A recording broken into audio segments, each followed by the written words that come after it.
Nagsimula ang lahat ng imulat ng bida nating si Jian Yan ang kanyang mga mata sa isang bus na puno ng mga kapwa niya estudyante, at agad niyang napagtantong nagbalik siya sa nakaraan. Nang makita niyang nasa bus siya kasama ang mga kaedad niya, naisip niyang nagbalik siya sa panahong graduate sila ng high school, at papunta sila sa Nanyang Demon Cave Station para gisingin ang kani-kanilang class. Sa panahong ito, 2.5 taon pa bago tuluyang mawasak ang lungsod. Ang buong kwento ay 12 taon na ang nakararaan, biglang naglitawan ang maraming lagusan ng Demon Cave sa mundo ng mga tao, at isa rito ang Nanyang Demon Cave. Walang awang pinagpapatay ng mga halimaw na lumabas sa kuweba ang napakaraming tao. Napilitan ang mga taong pumasok sa kuweba para gumanti, pero agad nilang napagtanto ang malagim na katotohanang walang kwenta ang mga ordinaryong armas sa mundo ng mga demonyo dahil sinisira ito ng mana. Kinalaunan, natuklasan ng sangkatauhan na sinumang umabot sa edad na 18 at lumapit sa isang demon cave sa ilalim ng impluensya nito ay magigising ang mga likas na kakayahan at magkakaroon ng kapangyarihang labanan ang mga halimaw. Matapos ang ilang taong pakikipaglaban ng mga awaken, nakontrol din sa wakas ng mga tao ang mga demonyo sa loob ng mga kuweba at nagsimulang umatake sa kabilang mundo. Dahil dito, nagbago ang sistema ng sangkatauhan, at lahat ng 18 anyos na graduate ng high school ay pumupunta sa Demon Cave para gisingin ang kanilang class. Sa madaling salita, nahahati sa 3 uri ang mga class: combat, support, at craft. Gaya ng inaasahan, ang combat class ang nangingibabaw sa lahat habang sumusunod lang ang support class. Pero ang craft class ay naiiwan sa huli at palaging minamaliit. Sa nakaraang buhay niya, isang Frank craft class ang nagising kay Jan. Gayunpaman, may kakaiba rito dahil ang likas na skill na nagising kasama ng kanyang class ay isang napakalakas na God tier skill, modify. Kaya nitong baguhin ang isang letra sa pangalan ng skill o item para gawin itong basura o isang kayamanan. Sa nakaraan niyang buhay, nang ibunyag niya ang skill na ito, agad siyang kinuha ng mga nasa kapangyarihan at pinilit siyang baguhin ang pangalan ng lahat ng uri ng skills at equipment. Tinulungan niya silang gawing artifact ang mga walang kwentang basura, pero naging dahilan din ito para katakutan siya ng mga ito. Dahil dito, inilagay siya sa isang banayad na house arrest, pinigilan ang kanyang paglakas, at sinubukan siyang kontrolin ng buong buo. Nagpatuloy ito hanggang isang gabi nang may lumabas na isang dambuhalang level 76 na dragon-type monster mula sa Nanyang Demon Cave. Isang bagay ito na hindi pa kailanman nangyari noong nakaraan. At sa araw na nangyari ito, kakarating lang ni Jan sa level 70, halos nagsisimula palang pumantay sa mga malalakas na tao. Naramdaman ni Jan na may nagdesisyong gamitin ang halimaw para patayin siya dahil hindi nila siya makontrol. Bago mamatay, binago ni Jan ang kanyang resurrection skill at ginawang rebirth, kaya siya nabuhay muli. Ngayong muli siyang nabuhay, napagtanto ni Jan na sarili niya lang ang mapagkakatiwalaan niya, at wala siyang balak sabihin sa iba kung ano ang kaya niyang gawin sa buhay na ito. Plano niyang protektahan ang kanyang pamilya, mga kaibigan, at ang lungsod habang palihim na nagpapalakas. Hindi nagtagal, dumating sila sa Nanyang City Hunter Association Yi kung saan naroon ang Awakening Plaza. Sabik na sabik ang ilang estudyante dahil kumpiyansa silang may magigising silang astig, habang natatakot naman ang iba na baka walang kwenta ang makuha nilang class. Samantala, nakatuon ang pansin ng lahat kay Jan, na nangunguna sa buong akademya mapa-akademiko man o combat. Sinasabing ipinanganak siyang may katawang punong-puno ng mana, at dahil dito, itinuturing siyang isang henyo. Kumbinsido ang mga estudyante na magigising niya ang isang malakas na combat class, pero ang pumapangalawa sa eskwelahan na si Yan Hongwei ay naiinggit sa tagumpay ni Yan, at umaasa siyang isang basurang class ang makukuha nito. Sinabihan ng guro si Yan na siya ang mauuna para bigyan ng magandang simula ang lahat. Pinatong niya ang 2 kamay sa kristal para gisingin ang kanyang class panel. Pinalapit siya ng mga knight para gawin ang kanyang awakening procedure, at buong kumpiyansang humakbang si Jan. Gayunpaman, hindi siya kinakabahan dahil alam na niya kung saan ito hahantong. Matyagang naghihintay ang mga estudyante at kahit ang guro na magising niya ang isang malakas na combat class. Lalo nilang pinagdarasal na sanay hindi ito craft class, na siyang pinakawalang kwenta, pero naniniwala si Hongwei na basurang class ang lalabas dito. Tuluyang hinawakan niyan ang kristal, at naglabas ito ng matinding liwanag bago ipakita ang kanyang class na lumabas bilang tinkerer. Gaya ng inaasahan niya, isa itong Frank craft class, at pagkakita ng lahat, nagulantang sila. Napasapo sa ulo ang guro sa labis na pagkagulat, nagtataka kung paano ito nangyari gayong napakasipag na bata niyan. Sina Hongwei at ang mga tauhan niya naman ay muntik ng mamatay kakatawa dahil sobrang malas ng nakuha niyan. Tuwang-tuwa si Hongwei dahil sa wakas ay malalampasan na niya siya na laging nakakalamang sa kanya sa lahat ng bagay. Sinubukan ng isang knight na pag-aanin ang loob ni Jan at sinabing hindi naman masama ang tinkerer dahil mas maayos ito kaysa sa farmer class. Sinabi nito sa kanya na pwede niya itong gamitin para magtayo ng shop at kumita ng malaki sa pag-aayos ng mga gamit. Bigla na lang nag-react ulit ang kristal, kaya napasinghap ang lahat dahil ibig sabihin nito, may ikalawa siyang class na magigising. Sinabi ng guro kung gaano kabihirang magkaroon ng dalawang class dahil ang sinumang makagawa nito ay itinuturing na henyo sa lahat ng henyo. Kumbinsido ang guro na mas maganda ang ikalawang class kaysa sa nauna, pero biglang lumabas sa class panel ang farmer class. Isa pala itong Frank na tulad ng tinkerer, kaya lubos na nagulat ang lahat dahil mas walang kwenta pa ang farmer kaysa sa tinkerer. Halos mapasalampak sa sahig si Hong Wei kakatawa dahil hindi siya makapaniwalang nagkatotoo ang naisipan niyang mangyari. Agad na naisip ng lahat na isa siyang palpak, at nagsimulang bumuhos mula sa mga bibig nila ang mga salita ng awa at simpatsya. Pero sa kaibuturan ng kanyang puso, tuwang-tuwa siyan. Alam niyang basura ang mga nagising niyang class, pero ang totoong talento niya ay isang overpowered na skill. Para sa tinkerer at ang likas na skill nitong modify, kaya nitong baguhin ang isang letra sa pangalan ng likas na skill, pangalan ng gamit, o pangalan ng item. Pagkatapos baguhin, magkakaroon ang may-ari ng pangalan ng kaukulang likas na skill, gamit, o item na tutugma sa bagong pangalan. Kung kay Jen mismo nagmula ang target na babaguhin, 100% ang tagumpay nito. Pero kung mas mataas ang level ng target kaysa sa kanya, nababawasan ang 0% ang tagumpay kada agwat ng level. Para sa farmer class at sa likas na skill nitong growth, pinapabilis nito ang paglaki ng halaman ng 1-0. Kaya rin nitong buhayin ang target, pati na si Jan, at tuluyang pagalingin ang lahat ng sugat, pero hindi nito maibabalik ang nagamit ng mana. Alam ni Jan na hanggat matalino niyang gagamitin ang skill, ito ang magiging pinakamalas niyang alas. Tiningnan ni Jan ang bagong student rankings, at isinumpa niyang kukunin niya ang unang pwesto sa parehong listahan. Gamit ito, plano niyang iparana sa lahat kung ano ang pakiramdam ng mabuhay sa takot sa isang Frank class. Tutal, napakaraming resources ang nakukuha ng numero 1 estudyante, at plano niyang maging pinakamalakas sa buhay na ito ng mag-isa. May isang beginner training base na ginawa para tulungang mag-level up ang mga bagong awakened na rookie, at puno ito ng mga mahihinang nilalang sa Demon Cave na inalagaan ng mga tao. Itinuturing itong ligtas, at ito rin ang lugar kung saan makakakuha ng pinakamaraming experience points ang mga rookie. Kung sakaling mabasag ng isa ang clear time record, makakakuha sila ng bonus points sa parating na Provincial Rookie Tournament na magbibigay sa kanila ng malaking tsansang makapasok sa pinakamagandang unibersidad. Habang iniisip ito, tumungo si Jan sa training base, pero hindi lang mag-level up tulad ng iba ang plano niya. Nandun siya para durugin ang time record at siguraduhin ang ticket niya sa pinakamataas na unibersidad. Pagdating sa pasukan, tiningnan ng nakatalagang knight ang kanyang profile, at napagtantong isa siyang pambihirang dual-class awakener na isa sa 1-0, 0-0-0, pero parehong Frank. Napilitang tanungin ng knight si Jan kung sigurado ba siyang gusto niyang harapin ang pagsubok ng mag-isa. Ipinaalam niya kay Jan na kahit first stage dungeon lang ito ng beginner training base, hindi pa rin ito madali. Hinimok ng knight si Jan na makipagkampihan sa mga kaklase niya, pero sinabi ni Jan na buo na ang desisyon niya, at sinabihan ang lalaki na ibigay sa kanya ang beginner gear. Sa isip-isip ng knight, naniniwala siyang nahihirapan lang tanggapin ni Jan ang realidad dahil nangunguna siya noon sa academics at combat bago nagising ang double Frank classes niya. Iniabot ng lalaki kay Jan ang beginner gear, pero nagulat si Jan na hindi lang ito isang iron sword. Binigyan din siya ng isang pares ng leather boots, kaya naisip ni Jan na naging mabait sa kanya ang lalaki. Ang boots ay nagbibigay ng karagdagang 3 points sa speed. At kahit pa sinusubukang tumulong ng lalaki, alam ni Jan na minamaliit lang siya nito. Habang papasok siya sa training area, sinabihan siya ng knight na humingi ng tulong kung sakaling hindi niya makaya ang mga ataking charging rabbit sa kanya. Kampanting nagpatuloy si Jan habang pinapasalamatan ang knight sa paalala nito. Bago pa man siya makarating sa training ground, binago niyan ang sword at boots para mas tumagos ang atake niya at mas bumilis ang kanyang movement speed.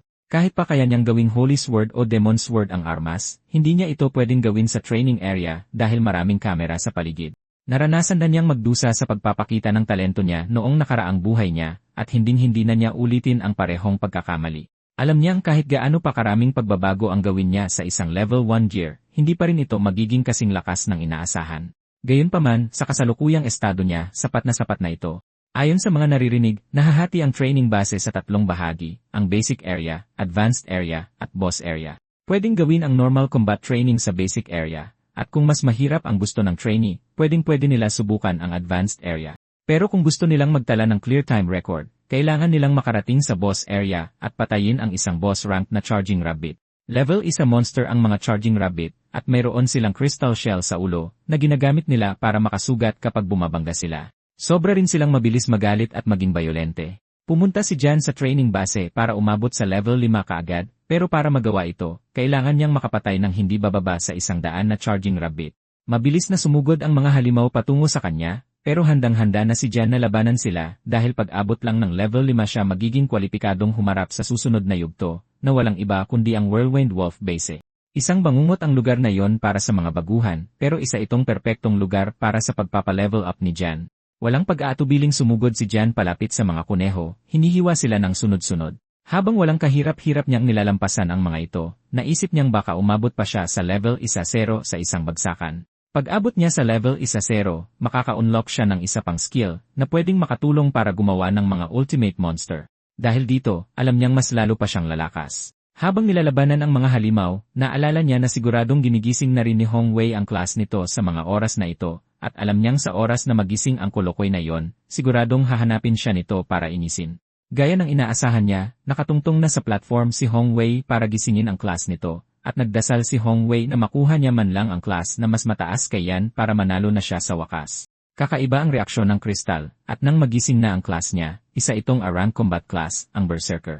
Napatalon si Hong Wei sa sobrang tuwa dahil naniniwala siyang siya na talaga ang nanalo. Kahit ang mga estudyante ay namangha dahil laging nananatili sa number 2 si Hong Wei dahil kay Yan. Mayabang na sinabi ni Hong Wei sa lahat na hindi na siya number 2 kundi number 1 na.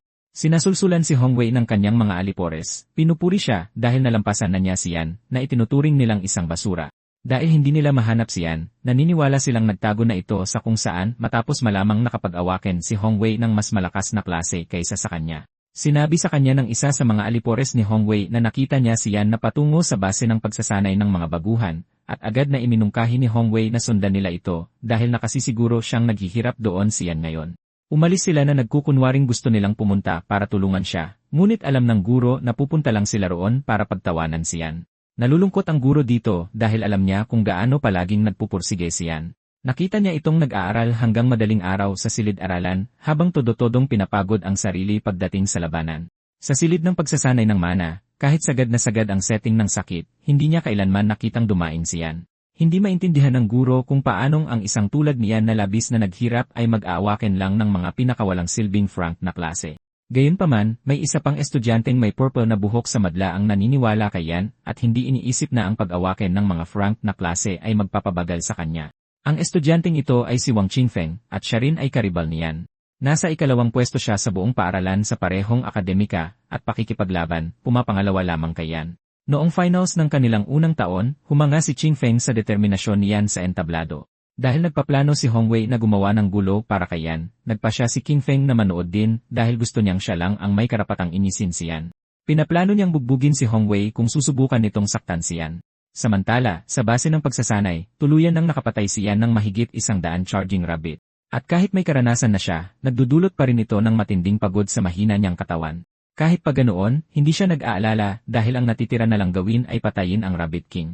At kapag natalo niya ang Rabbit King, malilinis niya ang lugar at aabot sa level 5. Ang Rabbit King ay isang level 5 na halimaw na may baluti ng element crystal sa ulo at kayang magdulot ng elemental damage gamit ang mga pagbangga nito. Sa ngayon, nasa level 4 pa lang siyan at medyo malala na ang kanyang mga sugat. Kaya alam niyang ang direktang pakikipaglaban sa Rabbit King sa pagkakataong ito ay magreresulta lang sa kanyang pagkatalo. Gayunpaman, mayroon na siyang plano para manalo. At habang mabilis na sumusugod sa kanya ang kuneho gamit ang innate skill nito, ang Flame Headbutt, ginawa niyan ang matagal na niyang hinihintay. Binago niya ang skill ng kuneho mula Flame Headbutt tungo sa Flame Headburst. Ito ay isang skill na nagpapasabog sa kristal sa ulo nito, nagdudulot ng matinding pinsala pareho sa kalaban at sa kuneho mismo. Bago pa man makaabot ang kuneho kay Yan, sumabog na ang kristal, at agad na napatay ang Rabbit King. Matapos patayin ang kuneho, umakyat na sa level 5 si Yan tulad ng inaasahan. At kasabay nito, lumabas ang isang anunsyo sa notice board na nagsasabi sa lahat na ang elite record ng Charging Rabbit ay nabasag na ni Yan sa loob ng 36 na minuto. Nakita ito ng mga estudyante at labis na nagulat dahil ang record noong nakaraang taon ay inabot ng mahigit 1 oras.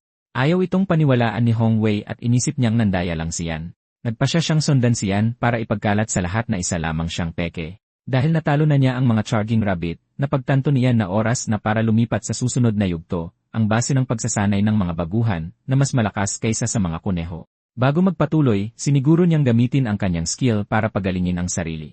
Ang mga susunod na halimaw na kanyang makakalaban ay ang mga Whirlwind Wolf, at sa kanyang nakaraang buhay, nagdulot sa kanya ang Wolf King ng mas matinding problema kaysa sa inaasahan niya. Pero sa pagkakataong ito, plano niyang pagbayarin ang Wolf King ng may kasama pang interes. Maya-maya pa, dumating na siya sa base ng pagsasanay na nakalaan para sa mga Whirlwind Wolf.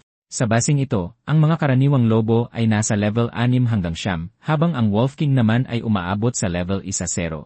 Ngunit ang mga baguhang estudyante sa yugtong ito ay nasa pagitan lang ng level 1 at 5. Kaya para sa isang normal na baguhan na piliin ang basing ito ay parang naghahanap lang ng sakit ng katawan. Sa madaling salita, sadyang napakalakas at nakakatakot ng mga Whirlwind Wolf, ngunit sa kabilang banda, napakalaki rin ang makukuhang pabuya. Kung makaliligtas ang isa sa base ng pagsasanay na ito, makakakuha siya ng mas maraming experience points kaysa saan man sa kasalukuyang antas. Kasalukuyan siyang level 5, at kung matatalo niya ang Wolf King, maaari siyang tumalon agad sa level 1-0 sa isang bagsakan lang. Sa karaniwang sitwasyon, aabutin ang isang baguhan ng 10 araw para maabot ang level 1-0, pero sa pagpuksa sa basing ito ng isang beses lang ay akyat agad ang tao patungong level 1-0. Matapos maabot ang level 1-0, maaari na siyang mag-awake ng pangalawang innate skill at makakuha ng pahintulot na magsanay ng mag-isa sa labas. Ang dalawang benepisyong ito ay napakahalaga kayan sa pagtahak niya tungo sa kapangyarihan, kaya alam niyang mas maaga, mas mabuti. Pagdating sa lagusan ng base, nasalubong niya ang isang bastos na knight na kabaligtaran noong nasa base ng mga charging rabbit. Walang modong tinanong ng lalaki siyan kung gusto ba niyang mag-isang tapusin ang base, dahil kahit ang mga baguhang level 8 o 9 ay pumapasok lang doon na may 6 na miyembro sa party. Nabanggit pa niyang may isang henyong baguhan na nag-awaken ng Arang class ang sumubok na tapusin ito ng mag-isa, pero nauwi lang sa malalang pinsala. Sa huli, hindi siya nakakuha ng college entrance exams, kaya hindi siya naniniwala na ang isang basura tulad niyan ay may pag-asang magawa ang isang bagay na hindi nagawa ng halimaw na yon. Nagpasalamat siyan sa babala ng lalaki, pero ipinaalam dito na wala siyang balak na baguhin ang kanyang isip.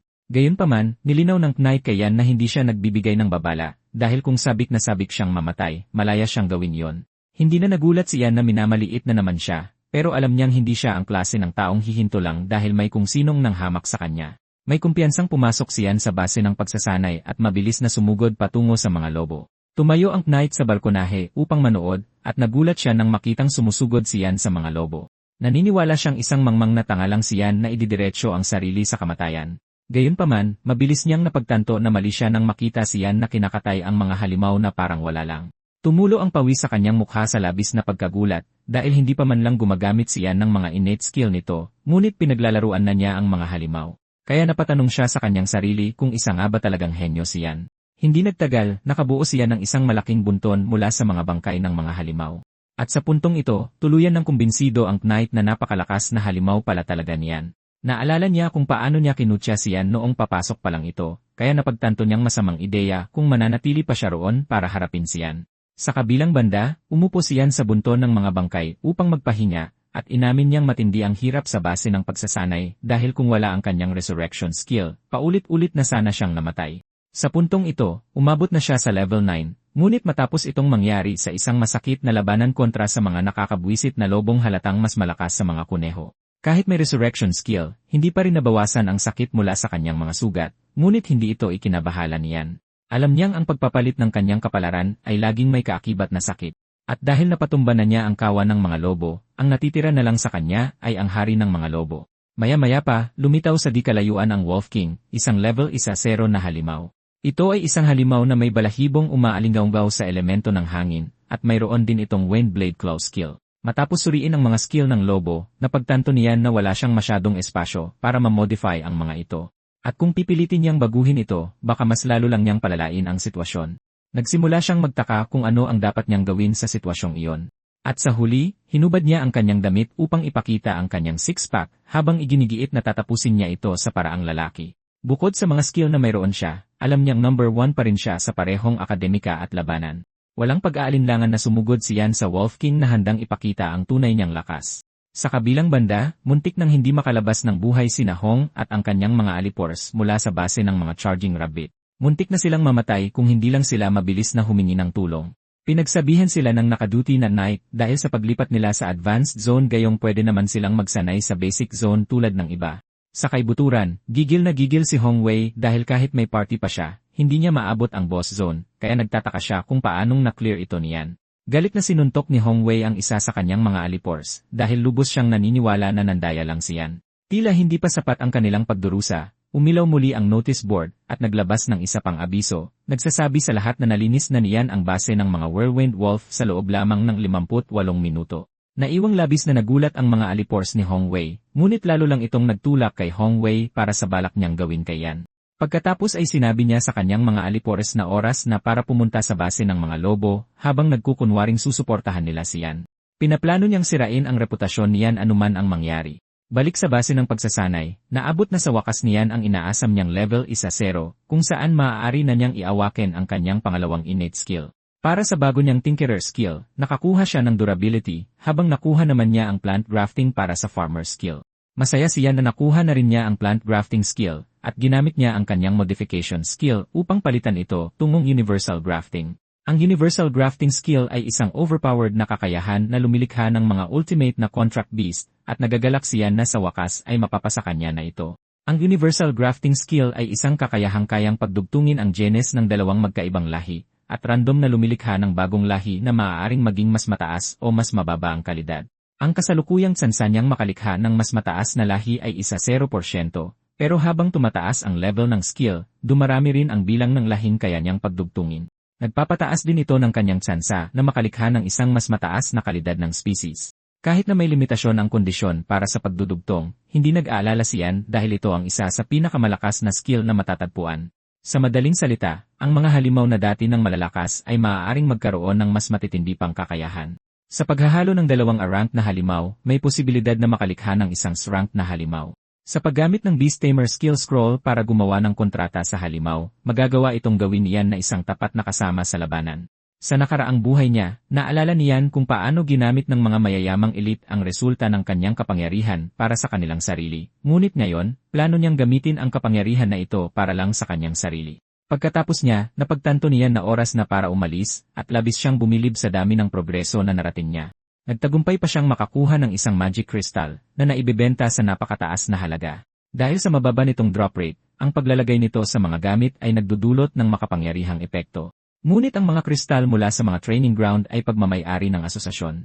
Sa ngayon, nasa level 1-0 na siya, kaya nangangahulugan itong makakalabas na siya papunta sa kabubatan ng Demon Cave, at anumang kristal o materyales ang mahanap niya roon ay mapupunta lang sa kanya. Dahil dito, tiwala si Jan na ang kanyang mga problema sa pera ay magiging bahagi na lang ng nakaraan.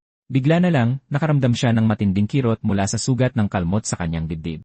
At dahil hindi sapat ang tindi ng sugat para mapatay siya, hindi gagana ang kanyang resurrection skill. Ang masakla pa, wala siyang pera pampagamot sa ospital, kaya ang pinakamagandang opsyon niya ay magpakamatay para matrigger ang resurrection. Ngunit, hindi niya magagawa iyon sa harap ng mga nagtatrabahong knight dahil siguradong magdudulot ito ng hinala. Naisip niya na kailangan lang niyang humanap ng tahimik at walang tao na lugar para doon mamatay. Sinuot niya ang kanyang damit at lumabas, ngunit laking gulat niya nang makita ang napakaraming tao sa labas. Karamihan ay mga estudyanteng naghihintay na lumabas siya, at pati ang mga senior ay nandoon para panoorin siya dahil binasag niya ang record. Sa dami ng tao, napagtanto ni Jan na hindi niya madaling magagamit ang resurrection. Ang pinakamasama pa nito, kung masusugatan pa siya ng malubha sa kasalukuyan niyang sitwasyon at biglang mabuhay muli sa harap ng lahat, mapapansin nilang may kakaiba. Ang pangunahing problema niya ngayon ay kung paano tatakasan ang dami ng tao na nanonood sa kanya. Biglang nagsimulang gumaling ang mga sugat niya. At pagtingala niya, nakita niya ang isang S-rank support profession na Holy Angel na ginagamot siya. Manghang-mangha ang lahat, at nang lumingon sila para tingnan kung sino ito, nalaman nilang siya ay isang babaeng nagngangalang Kexen na mula sa pamilya Yao, isa sa mga dakilang angkan. Labis na nabigla ang mga estudyante dahil hindi nila inaasahan na pupunta roon ang isang taong kasing galing niya. Walang masabi si Jan dahil literal na iniligtas ng babaeng ito ang kanyang buhay. Nilapitan niya ito para magpasalamat dahil nawalang lahat ang kanyang mga sugat. Sinabi niya kay Kexin na dahil iniligtas siya nito, tutulungan niya itong ayusin ang mga gamit nito sa hinaharap. Sa kaibuturan ng kanyang puso, umaasa rin siyang magkakasama sila sa misyon dahil ang kanyang healing skill ay siguradong palaging magiging kapaki-pakinabang. Tinanggap ni Kexin ang pasasalamat at sinabi kay Yan na abangan niyang masira ang kanyang mga kagamitan. Maayos ang lahat hanggang sa dumating si Hong Wei para akusahan siya ng pandaraya. Sumigaw siya ng buong lakas, sinabihan ang lahat na huwag magpaloko kay Yan dahil isa siyang walang kwentang mandaraya. Iginiit niya na ang speedrun record ni Yan ay gawa sa dayaan. Binanggit niya na si Yan ay isang basurang dwarf rank, at nagulat ang mga naroroon nang marinig ito. Alam naman ng lahat na kapag nagising ka sa isang craft class, wala kang kakayahan sa pakikipaglaban. Patuloy ni Hongwei na sinasabi na imposibleng tapusin ng mag-isa ang training base habang gumagawa ng bagong record. Sinabi niyang ang tanging paraan para maging posible ito ay kung gumamit ng napakalakas na gear, ngunit imposible rin ito kay Yan dahil mahirap siya. Naniniwala talaga si Hongwei na gumamit siya ng murang mga panlilinlang dahil hindi siya nito kayang talunin ng patas. Nagpatuloy si Hongwei at sinabing kung nakabili siya ng malakas na gear, ibig sabihin hindi siya naging mahirap, kundi sinadya ito para manloko at makakuha ng financial aid sa paaralan. Nang marinig ito ng mga tao, nagsimulang mawala ang pananabik nila kay Yan, at napagpasyahan niya na tanungin si Hongwei kung gusto nitong patunayan niya na hindi siya nandaya. Sinabi ni Hongwei na yon mismo ang gusto niya. Gusto niyang hubarin iyan ang kanyang mga gear at labanan siya, at sinabing kung matatalo siya niyan, ibig sabihin hindi ito nandaya. Hinikayat ni Kexin si Yan na huwag magpadala rito dahil hindi niya kailangang patunayan ang sarili kahit kanino, ngunit nagpasalamat si Yan sa kanyang pag-aalala. Walang pag-aalinlangang tinanggap ni Yan ang hamon ni Hongwei, at ito ay dahil balak niyang tapusin na si Hongwei ng tuluyan upang hindi na ito maging hadlang pa sa kanya. Mayabang na nilabas ni Hongwei ang kanyang berserker aura, at sinabi kay Yan na gagawa siya ng malaking pagkakamali sa paghamon sa kanya. Tiwala sa sariling sumigaw si Hongwei, sinasabihan si Yan na bubugbugin niya ito ng matindi hanggang sa mawalan ito ng ngipin. Inactivate ni Hongwei ang kanyang berserker skill, na umuubos ng 1% li kada minuto habang pinapalakas ang battle lust at pinapataas ang strength, agility, at defense ng 30%. Tinukso niyan si Hongwei at sinabing natutuwa siya sa kayabangan nito, pero gusto niyang makita kung mapapanatili ba nito ang enerhiya kahit 1 minuto man lang. Hindi makapaniwala siya na seryosong iniisip ni Hongwei na matatalo siya nito nang dahil lang sa magkaiba ang kanilang class. Pumuesto siyan para lumaban habang inihahanda ang sarili na turuan si Hongwei ng leksyong hindi nito makakalimutan na ang tunay na lakas ay hindi nakabatay sa class. Sa loob-loob niya, gumaan ang pakiramdam niyan dahil bago siya umalis sa training grounds, ibinalik niya sa orihinal na anyo ang lahat ng kanyang gear kaya hindi na siya kailangang mag-alala na may makapansin ng kakaiba sa kanyang kagamitan. Hinubad pa niyan ang leather boots na ibinigay sa kanya para ipakita kay Hongwei na wala siyang suot na kahit isang piraso ng gear. Inisip ni Hongwei na kalamangan niya ito, kaya sumugod siya kay Yan para suntukin ito sa ulo, ngunit madaling naiwasan niyan ang atake, kaya lubos na nagulat si Hongwei. Hindi makapaniwala si Hongwei rito, at nagsimula siyang magbato ng mga suntok ng padabog sa pag-asang tatamaan niya si Yan. Ngunit, napakabagal ng lahat ng kanyang suntok para kay Yan na palaging nakakailag at nakakaiwas sa lahat ng ito. Inamin niyan na kahanga-hanga ang A-rank berserker class, pero may kwenta lang ang atake kung tatama talaga ito. Alam niya na ang padalos-dalos na pagsuntok ay pag-aaksaya lang ng stamina, at ipinaalam niya kay Hongwei na nabasa na niya ang estilo nito sa pakikipaglaban sa loob ng 3 taong pagsasama nila. Naghahanda siya ng ganti habang ipinapaalala kay Hongwei na ni minsan ay hindi pa nito nabasa ang galaw niya. Bago pa makakilos si Hongwei, binitawan na niyan ang isang malakas na suntok sa kanyang kanang tagiliran na nagpadala ng matinding sakit sa katawan ni Hongwei. Bumagsak siya sa lupa sa matinding sakit, at may kumpiyansang idineklara niyan na siya pa rin ang pinakamagaling. Napahawak sa ulo ang lahat dahil sa pagkamangha, iniisip kung paanong naging posible na talunin ng isang Francraft class ang isang A-rank berserker. Dahil napatunayan na niya kung sino ang mas malakas kay Hongwei, naisip ni Jan na oras na para umalis dahil malapit na siyang magtungo sa kabubatan. Subalit, bago niya gawin yon, kailangan muna niyang kumuha ng maayos na gear. Dahil sa kanyang modification skill, alam niyang hindi magiging problema ang magandang kagamitan. Dahil naisauli na niya ang lahat ng hiniram na gamit, wala siyang ibang magagawa kundi bumili ng basic na gear, ngunit tiningnan niya ang kanyang pitaka, at napaalalahanan siya kung gaano siya kahirap. Bigla na lang, nakaramdam siya ng suntok mula sa likuran, at mabilis siyang kumilos para harangin ito ng napakadali. Lumingon siya upang tingnan kung sino yon, at iyon pala ang kanyang kaibigang karibal na si Qing Feng. Pinuri siya ni Qing Feng dahil naharang niya ang suntok, na nagsabing hindi na nakapagtataka na 3 magkakasunod na taon na siyang nangunguna sa academics at combat. Ibinili ni Qing Feng siya ng inumin, at tinanong niyan kung nandoon ba siya habang kinakalaban niya si Hongwei. Kinumpirma ito ni Qing Feng at sinabing kung hindi matatalo niyan si Hongwei, papasok kaya siya para gulpihin ito dahil siya lang ang kalaban na kinikilala nito. Binanggit ni Qing Feng na walang halaga ang mga taong tulad ni Hongwei, at itinuro niyan ang katotohanan na hindi binubuhos ni Qing Feng ang lahat sa laban nila. Bumalik sa finals noong una nilang taon, sumuko si Qing Feng, at simula ng araw na yon, palagi na siyang sumusuko taon-taon. Ipinunto niyan na alam niyang sinusubukan siyang bigyan ni Qing Feng ng top scholarship, dahil si Qing Feng ay isang mayamang second generation na bata, kaya malinaw na hindi niya kailangan ng pera. Sinubukan itong itanggi ni Qing Feng, na nagsabing natakot lang siya sa malulupit na mata niyan. Ginamit niyan ang pagkakataon para tanungin kung susuko ba ito kung maghaharap sila sa pambansang rookie tournament ngayong taon, ngunit sinabi ni Qing Feng na hindi na yon mangyayari. Nangako si Jingfeng na ibibigay ang lahat laban kay Yan, at nag-toast silang dalawa para dito. Agad na inihagis ni Jingfeng ang isang card na naglalaman ng 2,000 kay Yan, at sinabi sa kanya na nais nitong bilhin ang kanyang Whirlwind Wolf Speed Run Strategy. Bago umalis, pinaalalahanan niya si Yan na ipadala ito sa kanya sa lalong madaling panahon, at siniguro naman Yan na gagawin niya yon.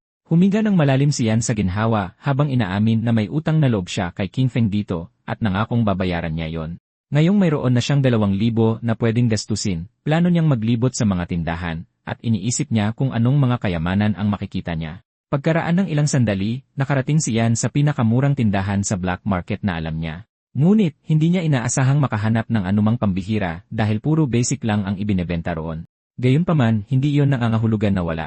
Di kalaunan, nakita niya ang isang tindahan na may nakadisplay na Demon Shade Saber na may nakatanim na Whirlwind Wolf Magic Crystal. Ito ay isang panandang pandagdag rank equipment na hinubog mula sa Meteor Aeron at pinagsama sa isang level 5 Whirlwind Wolf Magic Crystal na kayang magpalabas ng Whirlwind skill.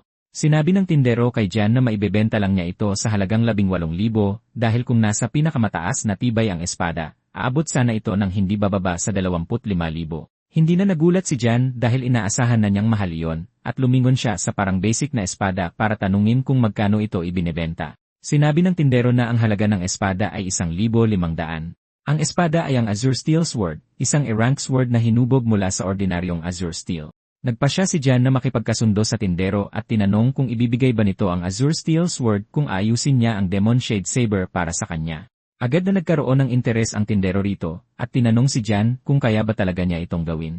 Inactivate ni Jan ang kanyang durability skill, at may ngiti sa mga labing sinabi sa tindero na may isang paraan lang para malaman. Kaya pala, ang target talaga ni Jan mula pa sa simula ay hindi ang Demon Blade, kundi ang Azure Steel Sword. Ito ay dahil kapag ginamit niya ang kanyang modification skill dito, ang Azure Steel Sword ay maaaring maging isang maalamat na sandata. Tinanong ng tindero si Jan kung may durability class siya dahil ang pagbabalik ng tibay ng sandata ay napakadelikado at mahirap. Sumagot si Jan na siya ay isang tinkerer mula sa rank craft class. Binanggit din ng tindero na mayroon din siyang craft class, at isa siyang rank blacksmith. Sinabi niya na mas alam niya ang mga sandata kaysa kay Jan, at kahit siya ay hindi makakasiguro na maibabalik niya ang tibay ng espada. Kaya napagpasyahan niyang bigyan ng payo si Jan dahil isa siyang estudyante. Sinabi niya na kapag bumagsak na sa zero ang tibay ng sandata, masisira na ito, at ang paggamit ng durability para ayusin ito ay nangangailangan ng pag-unawa sa panloob na istruktura nito. Kaya kailangan niyang maintindihan ang magic na dumadaloy sa loob ng sandata bago ito buuin mula sa loob. Ibinunyag ng tindero na kung mabigo ang pag-aayos, lalo lamang babagsak ang tibay nito. Kaya ipinaalam niya kay Jan na kung papalpak ito, may utang itong 18,000 sa kanya. Nakakagulat na nasa market din si Kexen, at inobserbahan niya ang lahat ng nangyayari. Alam niyang tama ang tindero dahil kahit ang mga rank professional sa guild ng pamilya niya ay nahihirapang ibalik ang tibay ng sandata. Sa kabilang banda, hindi nababahala si Jan dahil noong nakaraan niyang buhay, ang mga halimaw na iginagawa niya ng gear ay gumagamit ng A-rank at maging ng mga S-rank artifact. Sa madaling salita, karamihan sa mga nagigising na F-rank tinkerer ay sumusuko at nagpapatuloy na lang sa buhay, pero si Jan ay palaging gustong maging higit pa sa iba, kaya pinilit niyang sanay ng husto ang durability. Ngayon at nabuhay siyang muli, ang ugaling ito ay naging isa sa pinakamagagandang kakayahan niya. Hindi man lang niya naiisip na ang pag-aayos ng low-level na gear na tulad nito ay isang kabaliwan. At habang sinisimulan niyang ayusin ang Demon Blade, labis na namangha ang lahat ng nanonood. Kahit si Kexen ay napagtanto na hindi nagbibiro si Jan nang sabihin nitong tutulungan siyang ayusin ang kanyang gamit. Ilang sandali pa, naayos na ni Jan ang espada, at iniabot niya ito sa nagtitinda. Tuwang-tuwang kinuha ito ng nagtitinda at, matapos suriin, pinuri niya si Jan habang inaamin na nagkamali siya ng husga sa kanya. Sinabi niya kay Jan na napakahusay nito, at iniabot ang Azure Steel Sword sabay sabing sa kanya na ito. Masayang tinanggap niya ng espada, at sa loob-loob niya, alam niyang kailangan lang niyang baguhin ito para maging isang pseudo-artifact. Ginamit niyan ang kanyang skill para baguhin ang espada bilang kingang, ang maalamat na talim. Sinasabing noong unang panahon, ito ang espadang daladala ng isang Diyos ng digmaan na madaling sumira sa hanay ng mga kalaban. Sa ganitong klase ng espada, naisip niya na maitatabi niya ang 2,000 na kakikita lang niya dahil hindi biro ang magbayad ng tuition sa universidad. Bukod dito, naging mahirap ang buhay para sa kanyang kapatid na babae mula nang mawala ang kanilang ama. Kahit alam niyang magiging isang kahanga-hangang tao ang kapatid niya balang araw, nag-aalala pa rin siya dahil palagi lang itong nakakulong sa kwarto ngayon.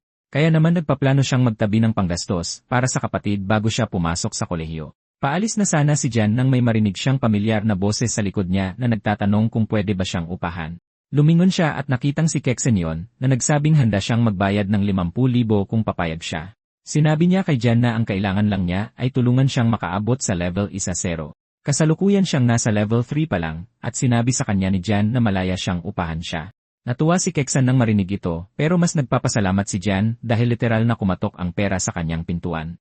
Pagkatapos ay dali-daling lumapit si Kexen sa nagtitinda para sabihin na gusto niyang bilhin ang Demon Blade. Pagmamalaking sinabi ng nagtitinda na nagkakahalaga ito ng 25,000 dahil buo na ulit ang durability nito. Ginulat siya ni Kexen nang ilabas nito ang cash mula mismo sa isang storage ring. Muntik nang mawala sa sarili ang nagtitinda dahil malinaw na nanggaling talaga sa isang mayamang pamilya ang dalaga. Agad-agad niyang ibinigay ang Demon Blade at habang nangyayari ito, iniisip naman ni Jan kung paano niya magagamit ang support power ni Kexen para palakasin ang sarili. Saka bumalik si Kexen at inalok ang espada kay Jan, sabay sabing regalo daw ito para sa una nilang pagkikita kaya huwag na niya itong ibalik. Nabigla si Jan dahil hindi niya inaasahan na ibibigay nito sa kanya ang espada at pinatunayan lang nito na talagang may mabuting asal ang dalaga. Masayang kinuha ni Jan ang espada at nagpasalamat siya para dito. Malakas ang kutob ni Kexen na magiging sikat at makapangyarihan si Jan balang araw, kaya hindi siya nagdalawang isip na tulungan ito dahil naniniwala siyang may babalik din biyaya sa kanya. Nagmungkahi si Jan na pumunta na sila agad sa rookie training ground. Ilang sandali pa, nakarating na sila sa Charging Beast training grounds, at dahil sa bagong gamit, parang mantikilya na lang na hinihiwa ni Jan ang mga halimaw habang nakasupport naman si Kexen sa likod. Dahil dito, nagawa pa nilang magtala ng bagong clear time record habang nakapag-level up naman si Kexen. Kulang pa yata iyon dahil gumawa rin sila ng bagong record sa Wolves Training Base na lubos na ikinamangha ng lahat. Lalo silang napawaw nang malaman nilang nakipag-partner si Jan kay Kexen mula sa pamilya Yao. Ang totoo, ang Dali Merchant Guild, isa sa top 1-0 na trading houses sa bansa, ay pinamumunuan ng ama ni Kexen bilang chairman. Nang makaabot na si Kexen sa level 9, naramdaman na niya ang labis na pagod at iminungkahi niyang magpahinga muna sila, pero sinabi ni Jan na magpahinga siya habang naglalakad. Sinabi niya na sa kasalukuyang stats ni Kexen, magiging maayos lang siya. Ginanahan si Kexen dito, at sinabi niya kay Jan na gusto niyang subukan ding lumaban tulad niya dahil may rank support class naman siya. Sa puntong ito, umabot na si Jan sa level 13, at sinabi niyang pupunta na sila sa kaisa-isang rookie training base na may level danger rating, ang Netherflame Boar Base. Pagdating nila sa pasukan ng base, nag-alala ang in-charge ng Knight, at sinabi kay Jan na alam niyang sinira na niya ang lahat ng records sa iba pang bases. Pero pinaalalahanan niya itong mas mapanganib ang Netherflame Boar King kumpara sa Charging Rabbits o Whirlwind Wolves. Tiwalang sinagot ni Jan ang lalaki na wala itong problema dahil kung mas malaki ang panganib, mas malaki rin ang pabuya. Idinagdag pa niyang kung hindi ka susugal, hindi ka kailanman angat. Sa kaibuturan niya, hindi talaga nag-aalala si Jan dahil kasama niya si Kexan, isang rank support class. Dahil hindi handang umatras si Jan, walang nagawa ang Knight kundi papasukin sila, at hinangad niyang palarin sila sa kanilang pakikipagsapalaran. Malugod itong tinanggap ni Jan dahil kailangan nila ang lahat ng swerteng makukuha nila. Matapos maglakad ng ilang sandali sa loob ng dungsyon, nagtaka si Kexen kung bakit wala pang halimaw, kaya sinabi ni Jan na walang mahinang kalaban dito dahil may isang boss monster lang. Nataranta si Kexan nang marinig ito, pero maya-maya lang, lumitaw na ang boss monster sa di kalayuan, at muntik nang himatayin sa takot ang dalaga nang makita ang dambuhalang halimaw. Si Jan naman ay sabik na sabik nang ilabas ang kanyang dalawang espada para harapin ang halimaw na itinuturing niyang karapat-dapat na kalaban. Ang dambuhalang halimaw ay isang level 15 na Spectral Wild Boar King na may Ghost Flame Charge na skill. Isa itong nakakatakot na magical beast mula sa mga Magic Cave at napakabagsik nito. Ang umaapaw na magical ghost flames mula sa katawan nito ay umaabot sa mataas na temperatura na higit 200 degrees. Habang naghahandang harapin ni Jan ang halimaw, inutusan niya si Kexen na mag-cast ng Holy Light para mapanatili ang kanyang yi. Sumang-ayon si Kexen at inactivate ang kanyang Holy Angel skill habang sumugod si Jan para atakihin ang halimaw. Naniniwala siya na ang pag-atake muna ang pinakamagandang diskarte laban sa napakalakas na halimaw na yon. Habang nasa himpapawid, binalak niyang gamitin ang gravity at isang mabilis na pag-ikot para hiwain ang leg ng halimaw. Subalit, hindi nangyari ang maganda niyang plano tulad ng inaasahan. Nang tagain ni Jan ang halimaw, tumalon ito sa hangin gamit ang pangil nito para salagin ang atake. Sa pagkadismaya, naisip niya na isuko na lang ang diskarteng iyon dahil naramdaman niyang mas magiging mahirap na linlangin muli ang halimaw. Napansin din niya na mas matalino ang Boar King kaysa sa mga naunang monster bosses na napatumba niya. Gayunpaman, nagpasya siya na samantalahin ang kasalukuyang sitwasyon para i-modify ang kanyang Azure Steel Sword. Gusto niya itong gawin habang nasa himpapawid para hindi malaman ni Kexin ang kanyang kapangyarihan. Dahil dyan, na-modify niyan ang Steel Sword at ginawa itong Kinang Sword. Ang totoo, basura lang ang Azure Steel Sword, pero halos imposible para sa Boar King na salagin ang isang atake mula sa Kinang Sword. Pero pagkatapos ng pag-modify, nagawa lang niyan na gawing isang level 1-0 na replika ng maalamat na Kinang Sword ang espada niya. Kahit malayo sa orihinal, nagtataglay pa rin ang replikang ito ng matinding kapangyarihan. Kaya rin itong hiwain ang bakal na parang alikabok o kaya'y basagin ang armor ng kalaban. Sa kabila ng mababang kalidad, hindi na dismaya si Jan sa naging resulta. Ito'y dahil alam niyang hindi naman kaya ng kanyang modification powers na lumikha ng mga God Tier artifacts mula lang sa wala. Pero sapat na ito para mapatumba niya ang isang level 15 na Monster Boar King. Sa ganitong sandata, lalong tumaas ang kanyang stats, kaya mas lumamang siya. Agad inatake ni Jan ang halimaw, at sa isang taga, naputol niya ang isa sa mga pangil nito, dahilan para magwala ito sa galit. Habang nakalingat si Kexan, mabilis na ibinalik ni Jan ang kanyang espada bilang Azure Steel Sword bago pa man may mapansin ang dalaga. Samantala, gulat na gulat si Kexin sa nasaksihan niya. Hindi siya makapaniwalang makakagawa ng ganoong klaseng pinsala ang isang simpleng E-rank weapon. Sigurado siyang hindi sa sandata iyon, dahil sa iisang taga lang ay naputol ang pinakamatigas na bahagi ng baboy ramo, ang pangil nito. Matapos pag-isipan, napagtanto ni Kexen na galing iyon sa lakas ni Jan at wala itong kinalaman sa sandata. Naisip niya na ang taong may 12 rank class pero kayang sumira ng maraming records, ay malamang mas malakas pa kaysa sa karamihan ng mga rank classes. Habang malalim ang iniisip ni Kexen, napansin ni Jan ang hitsura ng mukha niya at inisip na baka kung ano-anong kakaibang senaryo na ang naiisip nito sa utak niya. Dahil may kalaban pa silang kailangang talunin, tinawag siya ni Jan para ibalik siya sa realidad. Inutusan niya itong balutin siya sa Holy Light, o kung hindi ay baka hindi ito makapag-level up kapag natalo na niya ang halimaw. Nagpasalamat si Kexan sa paalala kasabay ng pag-activate niya ng kanyang Holy Light skill. Habang iginagawad ni Kexan ang liwanag sa kanya, naghanda na si Jan para tapusin ang Boar King. Gayunpaman, bago umatake, sinubukan muna niyang bumuo ng diskarte. Napaisip si Jan kung dapat ba niyang gamitin ang modification skill para sa susunod na atake. Binalak niyang baguhin ang pangalan ng kanyang Demon Sword sa susunod niyang hampas. Subalit, nahirapan siyang pumili ng angkop na pangalan. Matapos mag-isip ng mga malalakas na pangalan, sandaling tumigil si Jan dahil kung papalitan niya ito ng isang bagay na walang katuturan, baka pumalya lang o bumalik pa sa kanya ang epekto. Kaya nagpasya siyang huwag na lang isugal at baka sarili pa niya ang mapahamak. Bigla na lang inactivate ng Boar King ang skill na Nether Flame Charge, kaya bumalik si Jan sa wisyo. Bilang paghahanda na tapusin ang laban, nagpasya si Jan na i-modify ang Nether Flame Charge sa ibang bagay. Nang mapag-isipan kung ano ang ipapalit dito, sinabihan niya si Kexen na pumikit. Naguluhan si Kexen at nagtanong kung bakit, pero sinabi lang ni Jan na magtiwala na lang siya sa kanya. Ipinaliwanag niya na baka hindi nito masikmura ang susunod na mangyayari. Walang pag-aalin lang ang sumunod si Kexan, sa pag-aakalang magiging madugo ang eksena. Habang sumusugod ang Boar King sa kanya na parang isang higanteng nagliliyab na asul na Cheetos, inactivate ni Jan ang modification skill. Sa isang pitik ng daliri, ginawa niyang Nether Flame Drift ang Nether Flame Charge ng baboy ramo. Nang matagumpay na ma-activate ang modification, bumagal ang halimaw at unti-unting lumutang sa himpapawid. Kahit ang Boar King ay naguluhan ng gawin siya ni Jan na parang si Flash ng Zootopia. Kontento sa ginawa niya, mabilis na umatake si Jan, at sa kalagitnaan nito, na-modify niya ang Azure Sword papuntang Kinang Sword. Sa isang malakas na taga, hiniwa ni Jan ang leg ng halimaw at tinalo ito. Agad siyang na-notify ng system na napaslang na ang Boar King at naidagdag sa kanyang stats ang IASI na nakuha sa pagtalo sa halimaw. Dahil sa naidagdag na points na ito, umangat siya sa level 15. Nagulat si Jan nang tumaas siya ng 2 level ng sunod-sunod salamat sa pagtalo sa pinakamalakas na rookie monster boss. Samantala, nakapikit pa rin si Kexen, pero narinig niya ang system notification na nagbibigay ng reward sa kanya. Gulat na gulat siya na umakyat ng 3 beses ang level niya, kaya naging level 12 na siya. Kaya napaisip siya kung totoong natalo niyan ang halimaw. Matapos ibalik ang espada sa orihinal nitong anyo, nilapitan iyan si Kexen. Kahit na pinapikit niya ito para hindi malaman ang kanyang sikreto, nagulat siya na sumunod siya. Natuwa siya rito at napagtantong si Kexin ang perpektong katim. Dahil hindi lang siya masunurin kundi mayaman din at may healing skill, balak siyang isama niyan sa mga dungeon raid na kailangang bumuo ng party. Pagkaraan ng ilang minuto, sinabihan niya si Kexin na idilat ang mga mata niya at ipinaalam na tapos na ang healing nitong mag-level up. Pagdilat niya, gulat na gulat si Kexin nang makita ang patay na halimaw. Hindi siya makapaniwalang natalo niyan ng mag-isa ang ganoon nakakatakot na halimaw. Habang naghahanda siya na umalis, tahimik siyang pinagmasdan ni Kexin ng may pagkamangha. Naisip niya na isa siyang pambihirang talento na mabait at mapagkakatiwalaan din. Bago makaalis iyan, tinawag siya ni Kexin at inabot ang bayad.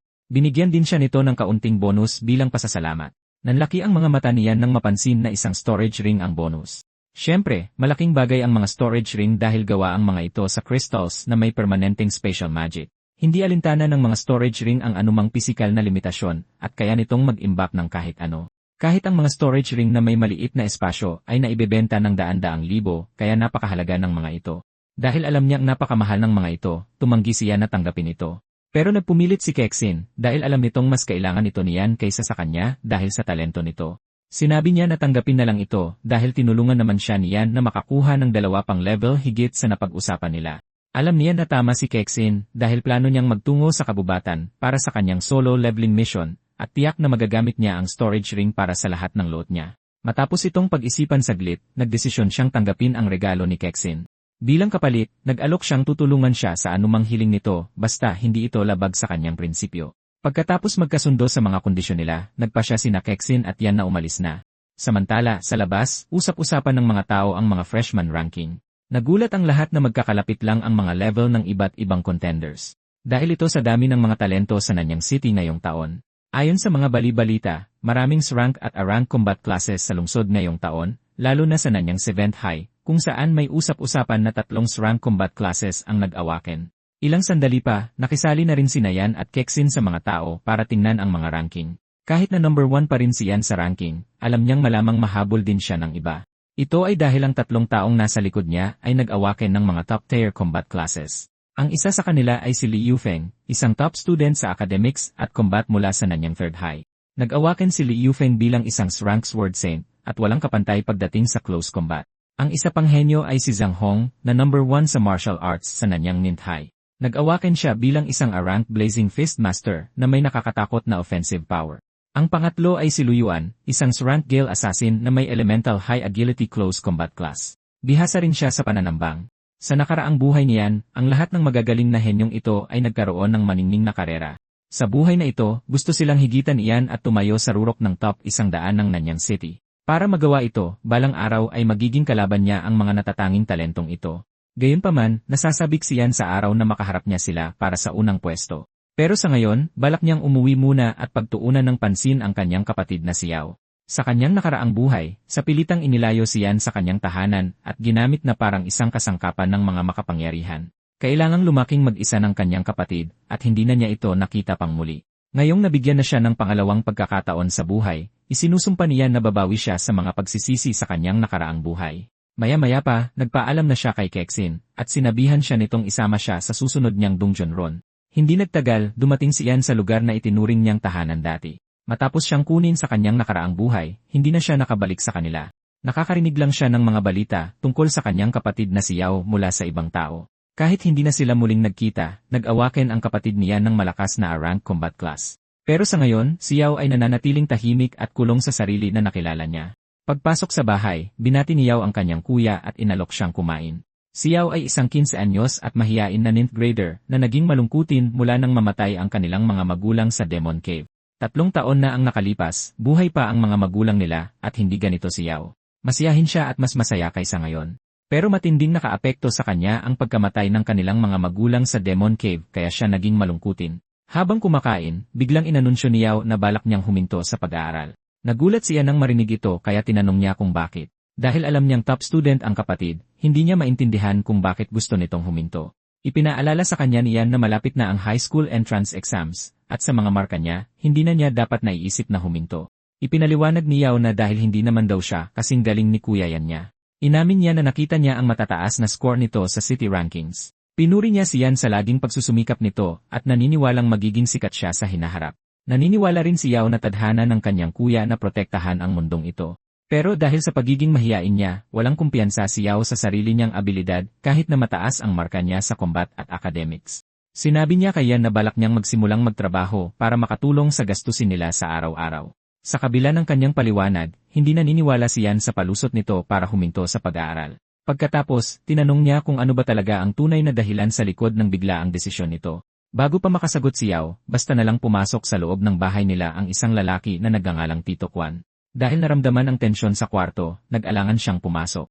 Kalaunan, nagsimulang magreklamo si Kwan tungkol sa kanyang loan company, at nagpahayag ng panghihinayang sa panggugulo sa kanila.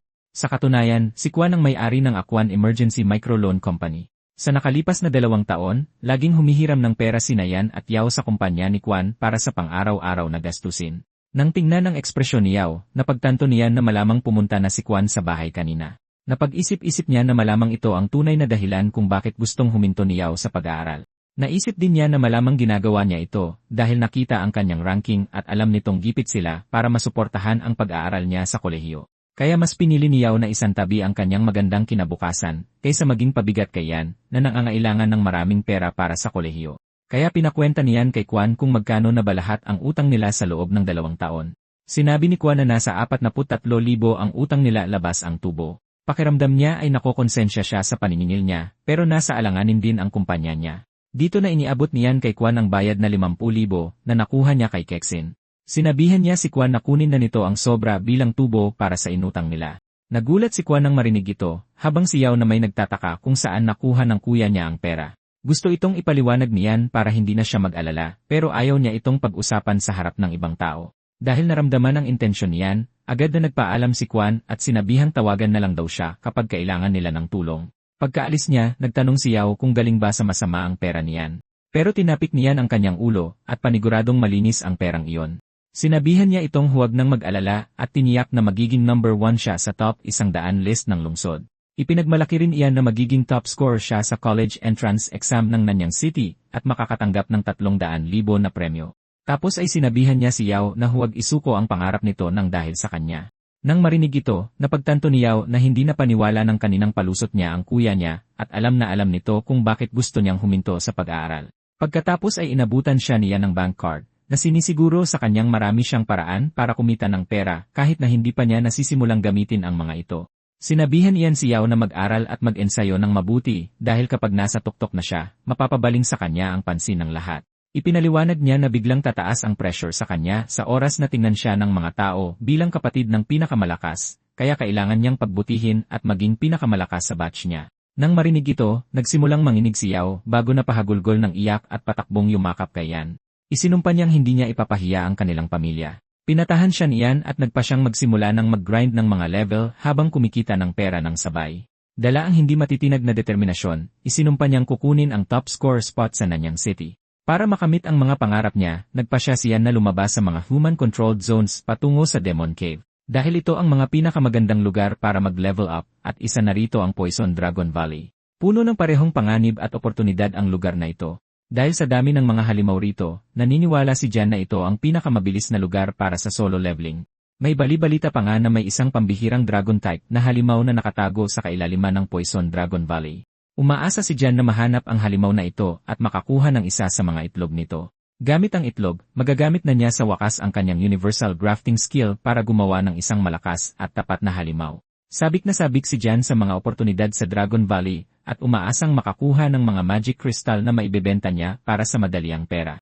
Para matupad ang pangarap niyang sakupin ang mundo, napagdesisyonan ni Jan na pumunta sa Poison Dragon Valley ng Demon Cave kinabukasan. Kinabukasan, sumakay si Jan ng bus papunta sa Demon Cave ng Nanyang City. Pagkababa ng bus, pinagplanuhan na niyan ang susunod niyang hakbang. Para makapunta sa Dragon Valley sa labas, kailangan muna niyang dumaan sa Demon Cave.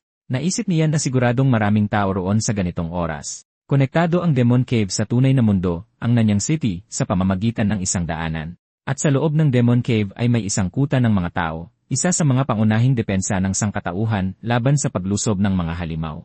Pinamumunuan ang Demon Cave ng Nanyang City ng 2 boss na lampas level 70. Sa nakaraang buhay niya, napilitan siya na magtrabaho para sa kanila na parang alipin. Pagpasok niya sa Demon Cave, nakita ni Jan ang maraming taong nakabihis pandigma. Pagpasok nila sa kuweba, agad na isinusuot ng karamihan ang kanilang mga kagamitan para maging handang lumaban anumang oras. Halata para kay Jan na tiyak na nagkakahalaga ng malaking halaga ang karamihan sa kanilang mga kagamitan. Gayunpaman, wala ito kumpara sa storage ring na nakuha niya kay Kexin dahil nasa ibang level ang yaman nito. Ilang sandali pa, nakarating si Jan sa East Gate, ang exit na pinakamalapit sa Poison Dragon Valley. Tila ang Dragon Valley ang itinuturing na pinakaligtas sa lahat ng mga nasuri ng zona sa Demon Valley. Sinasabing nasa pagitan ng level 13 at 18 ang karamihan sa mga halimaw rito. Naniniwala si Jan na ito ang pinakamagandang lugar para sa kanyang pag-level up. Sa East Gate, nakatanggap ng mga pang-insulto si Jan tulad ng dati nang ipakita niya ang kanyang sa mga gwardya. Nag-iisip kung nasisiraan na ba siya ng bait, tinanong ng kapitan kung balak ba niyang pumasok sa lambak ng mag-isa gamit ang kanyang dual trash frank. Binalaan niya si Jan na walang binatbat ang rookie training grounds kumpara sa Demon Cave Wilds. Kahit binalaan, nanatiling kalmado si Jan at nagpasalamat sa kapitan sa pag-aalala nito. Habang nilalagpasan sila, buong tapang na idineklara ni Jan na siguradong makakabalik siya ng buo. Ngunit nag-aalala pa rin ang kapitan at ayaw niyang mamatay ang kaawa-awang bata. Para iligtas si Jan, sumugod ang lalaki para pigilan siya, pero laking gulat niya nang mabilis itong naiwasan ni Jan. Gulat na gulat at hindi makapagsalita, hindi makapaniwala ang kapitan na isang dual low-class trash ang nakalusot sa kanya, isang level 30 na awakener. Makalipas ang ilang minuto, sinabihan siya ng isa sa kanyang mga tauhan na hayaan na lang si Jan.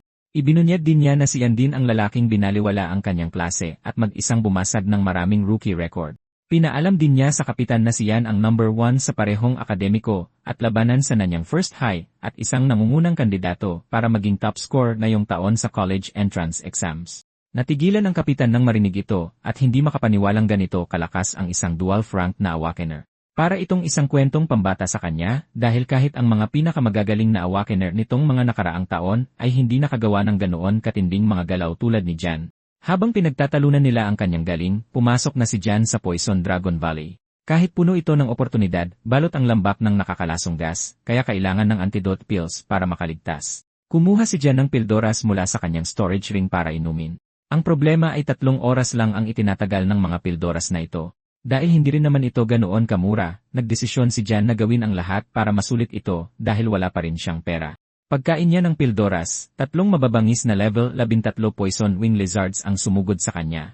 Pero handa si Jan dahil mga stepping stones lamang sila sa kanyang solo leveling mission. Walang pag-aatubili, mabilis niya itong hiniwa gamit ang Azure Steel Blade. Nakakuha siya ng iyahe sa pagtalo ng bawat wing poison lizard na nagpapataas sa kanyang level progress. Natuwa si Jan na naitaas ng 3 maliliit na wild monster ang kanyang progress level. Nagpatuloy pa siya ng malalim sa lambak habang inaasahan niyang pabagsakin ang iba pang mga wild monster. Ilang sandali pa, nakabangga siya ng isang grupo ng mga halimaw at nagpa siyang i-activate ni Jan ang kanyang modification skill para mabilis na patumbahin sila. Agad niyang na-modify ang Azure Steel Sword na maging Azure Gold Sword bago buong kumpiyansang sumugod sa pangangaso. Walang kahirap-hirap na hiniwa ni Jan ang ilang poison wing bats at mayabang na sinabihang patuloy lang silang lumusog. Matapos pabagsakin ang marami sa kanila, nakakuha siya ng napakalaking halaga ng yaso at umabot sa level 13. Pagkatapos, lumipat siya sa pagpatay ng mga carnivorous fiend grass na mabilis din niyang naubos. Nakakuha pa siya ng panibagong malaking yaso at umakyat sa level 17. Sumunod, hiniwa niya ang kanyang daan sa maraming halimaw na miasma toad. Gaya ng dati, madaling inubos ni Jan ang mga ito at nakakuha ng malaking yalo hanggang mag-level 18. Makalipas ang ilang sandali, huminto siya para magpahinga at mag-ipon ng lakas. Sa kabila ng tagumpay sa pag-level up, medyo dismayado si Jan dahil wala siyang nakuhang ni isang magic crystal matapos pumatay ng napakaraming halimaw. Napaisip tuloy siya kung minalas lang ba siya ngayong araw. Biglang may nagsalita mula sa likuran at nagtanong kung si Jan ba ang pumatay sa lahat ng halimaw. Lumingon si Jan at nakita ang 2 lalaking naglalakad palapit sa kanya na parang sila ang may-ari ng lugar. Agad niyang nakilala ang isa sa kanila na si Luyuan, ang S-rank awakener ng nanyang 7th high, kilala rin bilang Gale Assassin at ang Young Master ng pamilyang Lu, isang prestihiyosong angkan ng mga awakener sa Nanyang City. Malalim pa rin ang iniisip niya nang magtanong ang kasama ni Yuan kung bingi ba siya, at ipinaalala nitong hindi pa niya sinasagot ang kanilang tanong, pero nanatiling tahimik si Jan habang seryosong inoobserbahan ang walang pangalang utusan.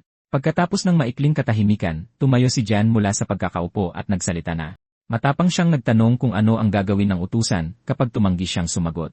Nagalit at napiko ng utusan sa inasal ni Jan. Pagkatapos ay nagsimula siyang magsalita ng mayabang at ginamit ang pagkakakilanlan ni Yuan. Bago pa lumala ang sitwasyon, nakialam na si Yuan at nagsalita, at ibinunyag na kilala niya si Yan. Pinuri niya ang husay ni Yan at inaya itong sumali sa kanilang party, pero binaliwala siya ni Yan at agad na tinanggihan ang alok bago naglakad palayo. Ayaw niyang ibahagi ang kanyang pinaghirapang points sa isang mayabang na bata na hindi naman siya binabayaran. Nagalit ng sobra ang utusan ni Yuan sa kayabangan niyan at nagtanong kung bakit siya pinigilan ni Yuan na turuan ng leksyon si Yan. Pinaliwanag ni Yuan na baka may talento si Yan dahil hindi madali para sa isang dual rank na awakener na makarating ng ganito kalalim sa lambak ng mag-isa. Pinayuhan niya ang kanyang utusan na maging pasensyoso at nangakong hahayaan niya itong makaganti kapag nagkita ulit sila ni Yan. Nasabik ang utusan na marinig ito at hindi na makapaghintay na lampasuhin si Jan na itinuturing niyang isang basura.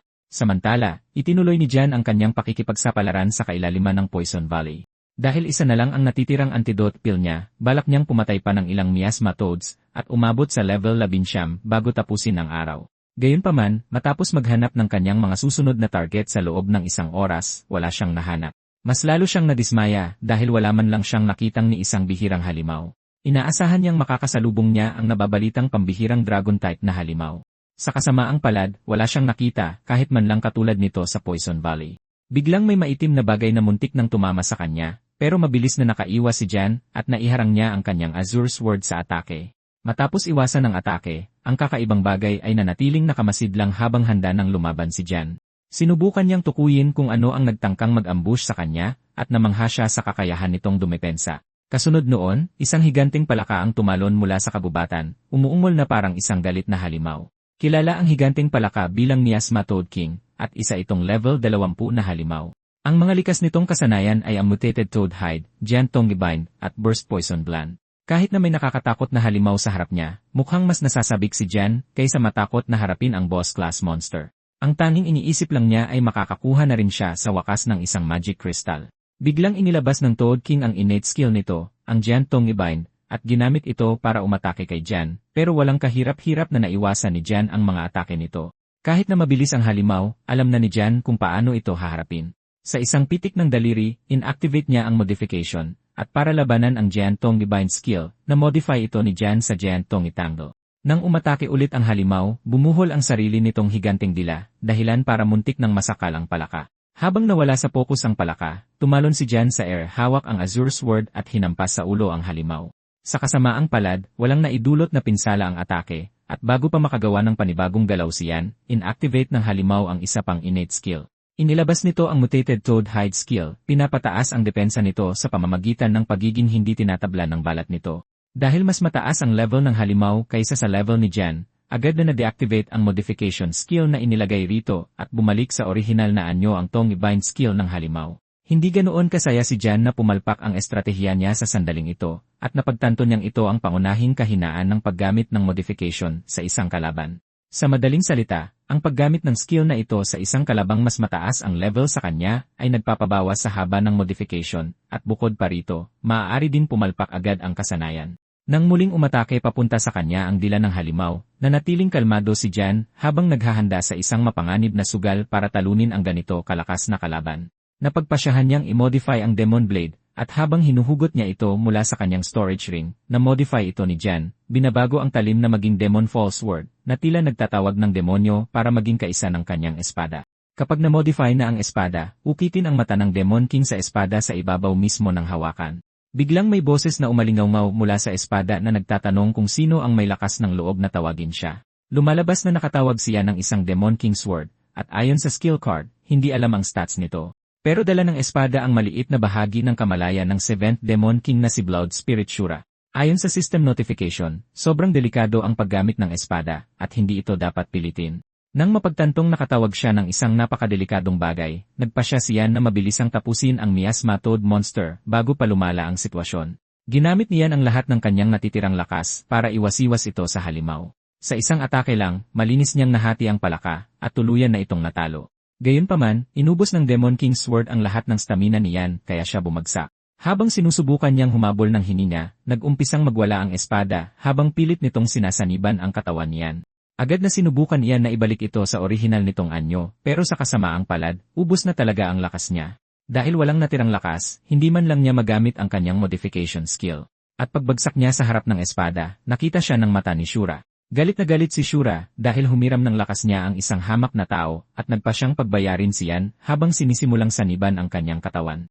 Nagyayabang siya na kaya ng kakarampot niyang kapangyarihan na burahin ang mundo niyan at alipinin ang lahat kahit hindi pa siya mismo ang bumaba.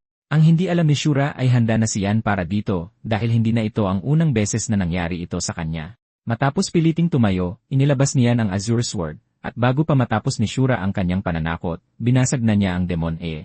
Pinutol nito ang kamalayan ni Shura mula sa espada, at habang naglalaho, sumumpa siyang reresbakan siyan balang araw. Pagkatapos galit na isumpa siyan at isa-isahin ang libo-libong paraan ng pagpunit sa kanya, naglaho na ang kamalayan ni Shura, na nagpalaya kay Yan mula sa kontrol nito. Nakahinga ng maluwag siyan nang tumigil na sa pananalakay ang kamalayan ng Demon King. Ngunit, hindi pa rin niya kayang ibalik ang espada sa orihinal nitong anyo dahil hindi pa bumabalik ang kanyang stamina. Plano niya na magpahinga muna at ibalik ito sa dati bago umalis ng lambak. Sa kanyang nakaraang buhay, nagdulot din ng ganito ang kanyang modification skill, pero mas malala pa. Paano ba naman kasi ay napalabas niya ang Ninth Demon King na si Thunder Spirit Annihilation? Hindi na kontrol ang pagtawag hanggang sa isang Nation Guarding General na lagpas sa level 80 ang pumagitna para ayusin ang gulo. Pero natutunan iyan kung paano solusyonan ang mga ganitong problema salamat sa pangyayaring iyon.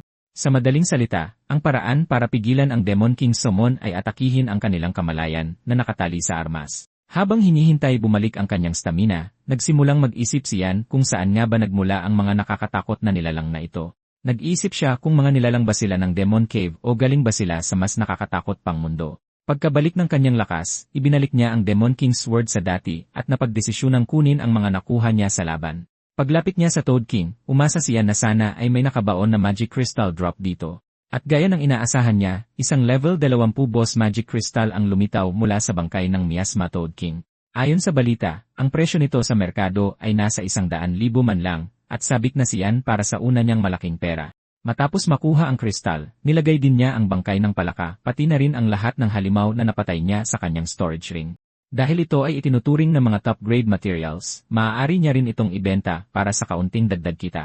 Pero hindi gusto niya na ibenta ang mga ito sa regular na merkado dahil mababa ang bigayan doon, kaya nagpasya siyang ibenta ito sa black market para sa mas malaking kita. Matapos mag-impake, chinek niyan ang kanyang stats, at napagtantong nag-level up siya ng 2 beses sunod-sunod pagkatapos mapatay ang Toad King at ang hindi kilalang nilalang. Nasa level 20 na siya ngayon, at naisip niyan na siguro ay kay Shura ang hindi kilalang kamalayan na yon. Hindi inasahan iyan ang ganitong bonus, kaya inisip niya kung pwede niyang samantalahin ang butas na ito para umangat. Dahil ang pagpapalabas sa isang demon entity at pagbasag sa mata nito ay nakatulong sa kanya na mag-level up, inisip niyan na ulitin ito. Umaasa siya na ang system bug na ito ay kayang magpalakas sa kanya hanggang mag-level 100 siya ng mabilis. Gayunpaman, sobrang delikado ng planong ito, at ang anumang pagkakamali ay pwedeng isama ang kanyang mahal na lungsod sa pagbagsak, dahilan para ma-reset siyang muli. Dahil ayaw na niyang gumawa ng malaking gulo, ibinasura na niyan ang ideyang ito. Chinek niya pagkatapos ang stats ng bago niyang innate skill. Palagi kasing may bagong innate skill na nakukuha bawat isa 0 levels. Sa pagkakataong ito, nakakuha siya ng dismantle skill na kayang sirain ang mga items na mas mababa sa level 1-0 para makakuha ng iba't ibang materyales. May 1-0% na tsansa rin siyang magamit ang critical strike reward sa skill na ito, na siyang nagdodouble sa mga nakukuhang materyales. Nakakuha rin siya ng bagong level 1 farmer talent skill na pest immunity. Tila ba ginagawang immune sa mga pest ng skill na ito ang mga pananim. Natuwa siyan sa bago niyang skills, lalo na ang dismantle, dahil pagkakakitaan ang skill na ito. Maaari ring i-modify ang pest immunity na maging isang god tier skill, ang damage immunity. Sa kasamaang palad, hindi gaanong maaasahan ang damage immunity at sobrang daming limitasyon. Gayunpaman, magandang alas pa rin itong itago para magligtas ng buhay sa mga matitinding sitwasyon. Pagkatapos nito, nagdesisyon siya na magmadaling lumabas sa Poison Dragon Valley. Pero palabas pa lang siya nang makasalubong niya ang mayabang na alipores ni Yuan na naghihintay sa kanya sa taas ng puno. Agad na napatigil sa paglalakad siyan at nagtaka kung anong kailangan ng alipores. Nagpakitang gila sa kanyang dagger habang minamaliit siyan ang mayabang na lalaking si Liu Tao, isang level 17 assassin at year-rank combat class, para sabihin kanina pa niya ito hinihintay. Nang walang halong pag-aalinlangan, sinugod ni Tao siyan habang tinatawag niya itong basura at pinagbabantaan na tuturuan niya ito ng leksyon. Quick step ang innate skill ni Tao at tinutulungan siya nitong pabilisin ang kanyang agility ng 30%. Sa sobrang bilib sa sarili, sinubukan ni Tao na isaksak kay Yan ang mga dagger niya, habang pinapaniwala ang sarili na hindi siya kayang talunin ng isang rank na basura. Pero bago pa niya tapusin ang kanyang iniisip, binura niyan ang ngiti sa kanyang nakakainis na mukha gamit ang isang atake ng espada. Tumilapon sa malayo si Tao na halos mabugbog na, nagtataka kung bakit mas mabilis sa kanya si Yan. Nagtataka rin siya kung bakit may storage ring si Yan, lalo na't nakita niyang dito hinugot ang kanyang espada. Para kay Tao, hindi dapat kayang bumili ng isang dual-rank na basura ng ganitong kamahal na storage ring.